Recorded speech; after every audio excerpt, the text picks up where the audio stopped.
Joining me now is Mark Gray. He's host of the ShadowLeague.com, which provides sports coverage. Mark, this has been such a crazy story. You almost get dizzy watching it. It seems like it's veering in this direction, it's veering in that direction. You never really knew what the outcome is, but we know it now. Are you surprised?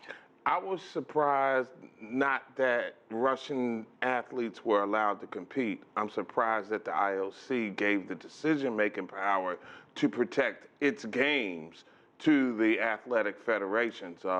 I've really been scratching my head and had a bit of a raised eyebrow about that whole thing since it initially happened. Once that happened, you know, the federations are a lot more liberal than I thought that the protectors of the games should have been.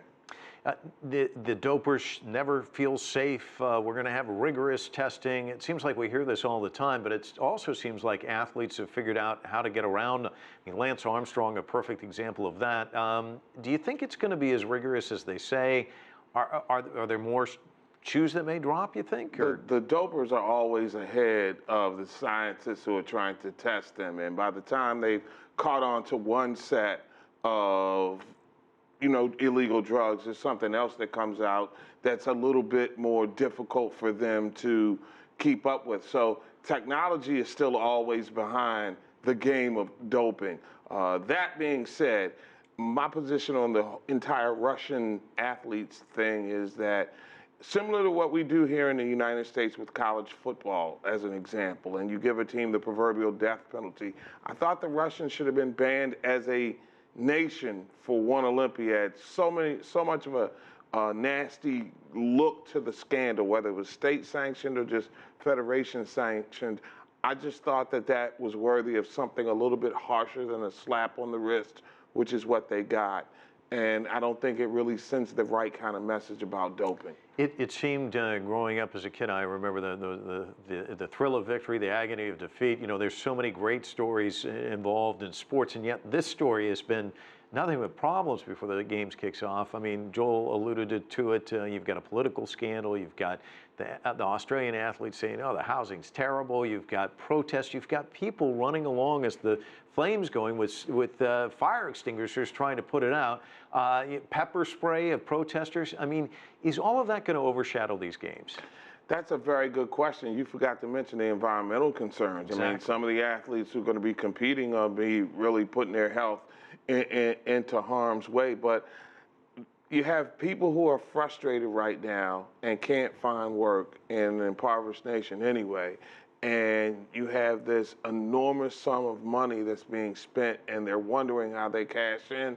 I'm not quite sure that the people inside the venues will be the ones that'll demonstrate, but I think at the climate of where we are internationally with global frustration, if you will, I'm pretty sure you'll see some protests, but that's probably going to be the safest place on the planet, and I wouldn't expect it to reach our anarchy status. And you mentioned the environment. I forgot to mention Zika, too. What about security concerns? There's been this talk about the threat of terrorism. Everyone seems to be on heightened alert. What do you think about that? I think that's going to be probably the safest place on the planet for the 2 weeks of the Olympic Games. Well, really starting right now, if you will. I have a lot more confidence in that working because of the collaboration of, multinational groups being overseen primarily by the IOC. They'll never let what we saw happen in Munich happen again. So I would be really confident just because of the international collaboration.